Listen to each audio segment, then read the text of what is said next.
खतरे को थोड़ा मोल लेते हुए हम लोग इसकी टूटी हुई नीचे वाले हिस्से में आ चुके हैं, जो एक वक्त पहले शाही घराने के लोगों के लिए आने जाने का मुख्य रास्ता हुआ करता था। इन चौड़े और बड़े पिलर की वजह से यहाँ की जो ऊपरी इमारत है वो बची हुई है, लेकिन कनेक्टिविटी वाला जो रास्ता है वो बिल्कुल ध्वस्त हो चुका है। आप देखेंगे कि बिल्कुल पतले पतले रास्ते बने हुए हैं और इसका जो ऊपरी छत वाला भाग है यहाँ से तो बिल्कुल ही खत्म हो चुका है और इसकी जो डेप्थ है वो साफ तौर पर आपको दिखाई देती है। बड़ा और शाही दरवाजा यहाँ से हमें दिखाई मालूम पड़ता है और इसी पूरे रास्ते की मदद से हम लोग इसके खंडर भाग को काफी आसानी से एक्सप्लोर कर पाएंगे, यानी कि कनेक्टिविटी वाले जो मार्ग हैं। इस तरफ से देखने को मिलेगा आपको अलग वक्त की इमारतें जो ध्वस्त होती हुई नजर आ रही हैं, लेकिन पुराने इतिहास को आज उजागर करती हैं। दोस्तों, यहाँ से हम लोग नीचे की तरफ आए थे और एक रास्ता और बनता है नीचे जाने का, जिसको हम अभी जाकर देखेंगे कि अंत में हम लोग कहाँ पहुँच जाएंगे और क्या कुछ हमें देखने को मिलेगा। ये देखिए, इसकी टूटी हुई जो सीढ़ियाँ हैं उसको देखते समय जाते समय में काफ़ी डर भी लग रहा है और किसी भी प्रकार की मिस हैपनिंग अगर होती है तो उसके जिम्मेवार हम स्वयं ही होंगे, क्योंकि ये निर्णय हम लोगों का ही है। इसको एक्सप्लोर करना है बिल्कुल एंड तक, ताकि आप लोगों को ना पता लग सके कि ये जो पूरा किला बना था इसकी जड़ में क्या आज के समय में दफन है या क्या कुछ देखने को मिलता है। देखिए, प्रॉपर कोई सीढ़ी नहीं है, सब सीढ़ी पे पैर रखने पे स्लिप हो रहा है, क्योंकि यहाँ की जो बजरी है वो सारी ऊपर आ चुकी है और इन आलों से रोशनी आ रही है। इस वजह से बस पकड़ पकड़ के मुझे बहुत धीरे धीरे यहाँ उतरना पड़ रहा है।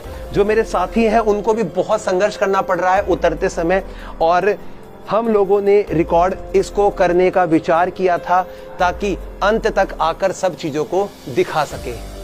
दोस्तों, मेहराबदार ये दरवाजा टूटी हुई सीढ़ियों के साथ में हमें इसके बिल्कुल जमीनी भाग पे लेकर तो आ गया है और ये देखिए, आज के समय में इसकी ऊपरी दीवार को इस बल्ली और लोहे की लगी हुई इन पाइपों ने बचाकर रखा है और ये वाला हिस्सा कभी भी ध्वस्त हो सकता है, टूट सकता है। इसीलिए आगे वाले हिस्से में जाने में डर भी लग रहा है और बारिश के वक्त में यहाँ पर सांप और जहरीले जो जानवर होते हैं उनको आप आसानी से कैप्चर कर सकते हो। तो हमने काफी रिस्क लिया। मैं तो यही बोलूंगा, यदि आप इस पॉइंट पर आते तो इतना नीचे प्लीज मत आइएगा, आपके लिए काफी ज्यादा खतरनाक वो हो सकता है। जब राजा और उनकी प्रजा घोड़ों के साथ में ऊपर के इस स्तर पर आती होगी तो उनके घोड़ों को विश्राम करने के लिए एक अस्तबल का निर्माण किया गया था, जो आज के वक्त में हमें इस अवस्था में मालूम पड़ता है। देखकर तो बहुत बुरा लगता है कि शाही समय का अस्तबल, जहां पर राजा के शाही घोड़े और प्रशिक्षित घोड़ों को यहाँ पर बांध के रखा जाता था। देखिए कितनी सुंदर मेहराबें यहाँ बनाई गई होंगी, लेकिन नीचे की तरफ इनका जो बेस है ना वो आज लगभग खंडर हो चुका है और इतना वीरान पड़ा है कि इसके अंदर जाने में भी हमें डर लगता है। यहाँ पर आपको चमगादड़ों की मौजूदगी उनकी आवाज से मालूम पड़ जाएगी और कितना ज्यादा डरावना सा लग रहा है। और ऊपर वाले इस भाग में देखेंगे तो इसकी जो शेप है ना उसको एक शाही लुक दिया गया है और इसको स्टैंड रखने के लिए एक पिलर बनाया गया, कहीं ये दीवार टूट के गिर ना जाए। इस तरफ देखेंगे तो कह सकते हैं कि लगभग 3 से 4 कमरों के अंदर वाले प्रांगण को, एक बालकनी जैसे हिस्से को, एक बेस को देख सकते हैं। देखो कितने हजारों लाखों जो चमगादड़ हैं वो इस दीवार के ऊपर अभी चिपके हुए हैं। तो भाई ये उनके घोड़ों का स्थान हुआ करता था पूरा, और इस पूरे हिस्से के अंदर अलग अलग कमरों के अंदर उनके जो घोड़े थे वो बंधे रहते होंगे, क्योंकि युद्ध करने के लिए उनको घोड़ों की आवश्यकता पड़ती थी।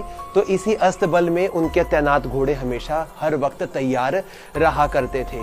तो इसी प्रकार के काफी सारे ऐसे खंडर भाग है जो हमें उस समय की चीजों के साथ में जोड़ते हैं। और ये देखो, इन चमगादड़ों का जो मल है वो कितनी ऊंचाई तक आ गया है। ऐसे देखो, पैर भी रख रहे हैं ना तो पैर भी लगभग हमारे अंदर की तरफ धंस रहे हैं। तो समझ सकते हैं कि एक वक्त के शाही इन महलों की आज के समय में कैसी हालत हो चुकी है। और हम हर हिस्से में जाने की कोशिश कर रहे हैं। रोशनी के लिए सामने वाले जो आपको आले दिखाई दे रहे हैं ना, वही इस्तेमाल में आते थे, परंतु आज के वक्त में इन सब का जो वजूद है वो लगभग खत्म होता जा रहा है। और ऊपरी दीवार के ऊपर देखेंगे आप तो इन पत्थरों की सिमेट्री को किस तरीके से जचाया गया था इन वॉल्स को बनाने के लिए।